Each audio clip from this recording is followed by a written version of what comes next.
Hi guys, சேப்பக்கிழங்கு வறுவல் எப்போ செஞ்சாலும் கொழகொழப்பு தன்மையாக இருக்குங்களா? இந்த மெத்தடில் ஒரு வாட்டி ட்ரை பண்ணி பாருங்கள். நல்லா கிறிஸ்பியாக வரும். கிட்ஸும் நல்லா விரும்பி சாப்பிடுவாங்க. 1/4 கிலோ சேப்பக்கிழங்க 2 விசில் அளவுக்கு நான் விட்டு எடுத்திருக்கேன் குக்கரில். ஆறின பிறகு தோலெல்லாம் உரிச்சிட்டு இந்த மாதிரி 1/2 இன்ச் சைஸுக்கு கட் பண்ணி எடுத்துக்கோங்க. ரொம்ப கனமாகவும் இருக்கக்கூடாது, ரொம்ப மெலிசாகவும் இருக்கக்கூடாது. கரெக்டாக ஒரு 1/2 இன்ச் அளவுக்கு கட் பண்ணி ரெடியாக வச்சுக்கோங்க.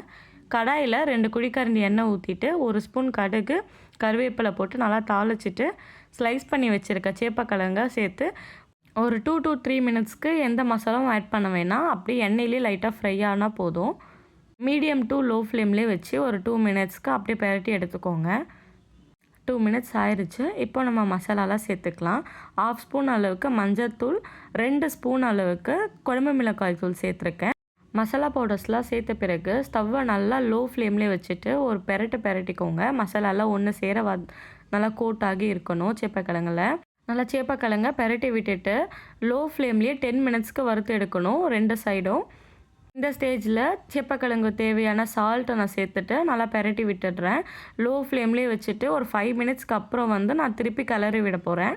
மார்னிங்கே நம்ம குட்டி கார்டனில் புதுசாக வச்ச பாரிஜாதம் செடியில் ஒரு 3 ஃப்ளவர் பூத்துருந்துச்சு. அதையெல்லாம் பறித்து எடுத்துக்கிட்டேன். எனக்கும் எங்கள் அம்மாவுக்கும் பாரிஜாத பூனா ரொம்ப பிடிக்கும்.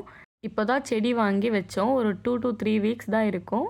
அதுக்குள்ளேயே ஒரு 6 ஃப்ளவர் கிட்ட நாங்கள் பறிச்சிட்டோம். இதோட 5 மினிட்ஸ்க்கு ரோஸ்ட் பண்ண விட்டாச்சு. இந்த ஸ்டேஜில் நான் 1 ஸ்பூன் அளவுக்கு ரைஸ் ஃப்ளவர் சேர்த்துக்கிறேன், அரிசி மாவு. இது நல்லா சேப்பக்கிழங்கு கோட் ஆகிட்டு கிறிஸ்பினஸை இன்னும் என்ஹான்ஸ் பண்ணி கொடுக்கும். இது ஒரு சீக்ரெட் டிப்பாகவே எடுத்துக்கோங்க. கண்டிப்பாக நீங்கள் சேர்த்து பாருங்கள், டேஸ்ட் டிஃப்ரெண்ட்டாக இருக்கும். இப்போ 5 மினிட்ஸ்க்கு இன்னொரு வாட்டி ரோஸ்ட் பண்ண விட்டுறலாம். லோ ஃப்ளேம்லேயே இருக்கட்டும். அவ்வளோதாங்க, 10 மினிட்ஸ் ஆயிடுச்சு. நல்லா பாருங்கள், அரிசி மாவுலாம் ஒன்று சேர நல்லா கிறிஸ்பியாக டர்ன் அவுட் ஆகிருக்கு நம்ம சேப்பக்கிழங்கு ரோஸ்ட். இந்த மாதிரி செஞ்சு பாருங்கள். Bye guys.